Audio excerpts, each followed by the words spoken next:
ये हर वर्ष होता है। कुछ बच्चे इस ग्रीष्मावकाश को ये मानकर चलते हैं कि चलिए एक महीना या जो भी 30, 35, 40 दिन का जो होता है, इसमें हमको अब आराम करने का समय मिल गया, छुट्टी मिल गई हमको हमको अपने नानी के यहाँ ज्यादा जाते हैं इस छुट्टी में। ननिहाल बच्चे ज्यादा जाते हैं और जा करके वहीं पर पूरी एक छुट्टी जो है, एक महीने की छुट्टी अपना बिताते हैं। ये बहुत बड़ा निर्णायक समय होता है बच्चों के लिए आगे भविष्य बनाने और बिगाड़ने में। जिसने इस समय का ग्रीष्मावकाश का सदुपयोग कर लिया, उसको कोई पीछे कर नहीं सकता है, वो आगे ही बढ़ता जाएगा। क्यों कि ये बीच में जो ब्रेक होता है, पढ़ाई बंद हो जाती है स्कूल में और बच्चे बंद कर देते हैं, घर में जाते हैं, इसको छुट्टी मान करके पढ़ना बंद कर देते हैं। यही धोखा खा जाते हैं।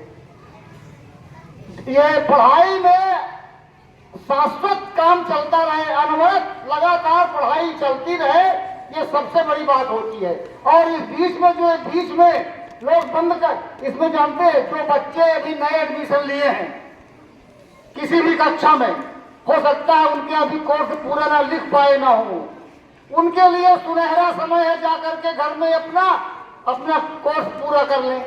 जो बच्चे आ रहे थे लगातार, उनको अपने पढ़ाए गए, आप हम कहते हैं कुछ मत कीजिए, नया आप कुछ न कीजिए। छुट्टी में जितना पढ़ा गया है 2 पाठ 3 पाठ किसी भी विषय में, आप उसी को रिपीट करते रहिए, पूरा 1 महीना रट जाएगा। वो गणित है 5 बार कम से कम, गणित के जितने अभ्यास लगवा दिए गए हैं किसी भी विषय में, किसी भी क्लास में, इस छुट्टी में अगर पढ़ने वाला है, कुछ करना चाहता है, तो 5 बार कम से कम किसी कॉपी में उन सवालों का रिवीजन हो जाना चाहिए। 5 बार पाठ है, अंग्रेजी के हिंदी के 2-2 3-3 एक हर क्लास में पढ़ा गए हैं। उन पाठों को इतनी अच्छी ढंग से तैयारी कर लीजिए, उनको पढ़ करके उनका अर्थ निकाल करके उनके प्रश्नों का उत्तर याद करके देखिए, जब आप आएंगे नए तेवर और नए कलेवर के साथ विद्यालय में जब आएंगे,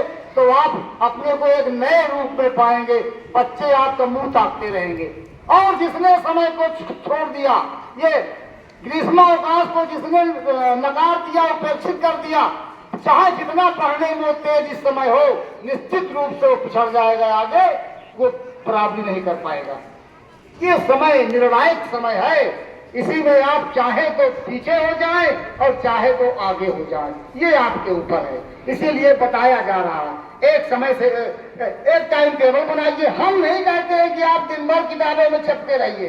गर्मी है, गर्मी के समय में, दोपहर के समय में 3 बजे तक 4 बजे तक आप सोइए, बाहर जाएंगे नहीं, आप धूप रहती है घर में, और सोइए, खूब आराम कीजिए, ठंडे में पढ़िए। जब तक विद्यालय खुला तब तक तो विद्यालय आना है। रात का समय बड़ा ठंडा होता है, सुबह वाला समय 4 बजे 3 बजे से आप बैठ जाइए और देखिए पढ़िए 6-7 बजे तक। इधर सुबह जब विद्यालय नहीं चलेगा, सुबह आप बैठ जाइए और पढ़ते रहिए 8-9 बजे तक। ठंडा समय होता है, गर्मी में आप मत पढ़िए, गर्मी में सोइए आप दोपहर में, लेकिन 6-7 घंटा जम करके आप तैयारी कर सकते हैं। आप नया कुछ ना कीजिए। जो होमवर्क आपको दिया गया है, वो होमवर्क पढ़ाई हुई चीजों पर ही आधारित है, उसी को आपको करना है, उसी को याद करना है। अमूमन यही दिया गया है, जितना पढ़ा गया है उसी को आपको जीवित रखना है। मेन चीज ये है कि जो मटेरियल अब तक आपको प्राप्त हुआ है क्लास में, उसको आपको जीवित बनाए रखना है, वो मृत न होने पाए।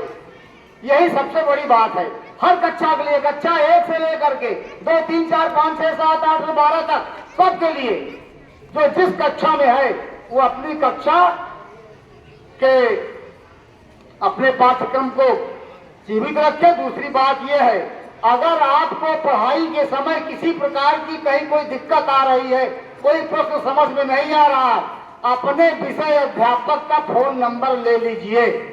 आप तत्काल फोन लगाइए गुरुजी के पास, ये हमको समझ में नहीं आ रहा है, फोन के जरिए गुरुजी आपकी समस्या का समाधान कर देंगे तुरंत। ये अच्छे लड़कों की पहचान होती है।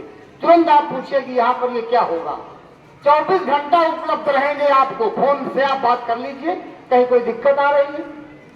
लेकिन एक बात, इन कही हुई बातों को अगर आप हल्के में लेंगे, अगर आप नजरअंदाज कर देंगे, तो हमारा कोई नुकसान नहीं होने वाला है। आप आत्मवंचक हैं, आत्मवंचक। आत्मवंचक जानते हो ना क्या होता है? अपने को ठगने वाला, अपने को धोखा देने वाला। आप किसी को धोखा नहीं दे रहे हैं। समय बड़ा कीमती है, बहुत ही समय का सदुपयोग करना चाहिए। समय किसी की मुट्ठी में, मुट्ठी के रेत की तरह, मुट्ठी में आप रेत ले लीजिए और देखिए आप नहीं डालेंगे तब भी रेत धीरे धीरे धीरे वो सरकता रहता है। समय जो है मुट्ठी में रेत की तरह होता है। टाइम एंड टाइम वेट फाड़ना, समय किसी की प्रतीक्षा नहीं करता है।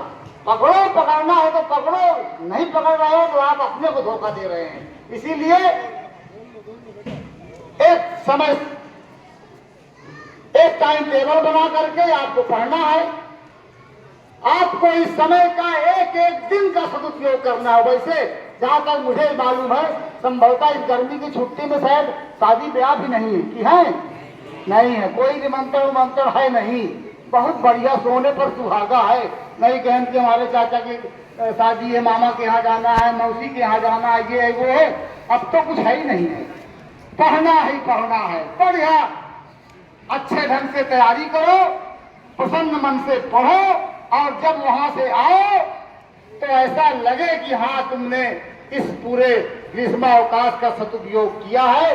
विद्यालय यही अपेक्षा करता है, विद्यालय प्रबंधन यही चाहता है, और आपके हर समस्या के समाधान के लिए 24 घंटे विद्यालय तत्पर है। धन्यवाद।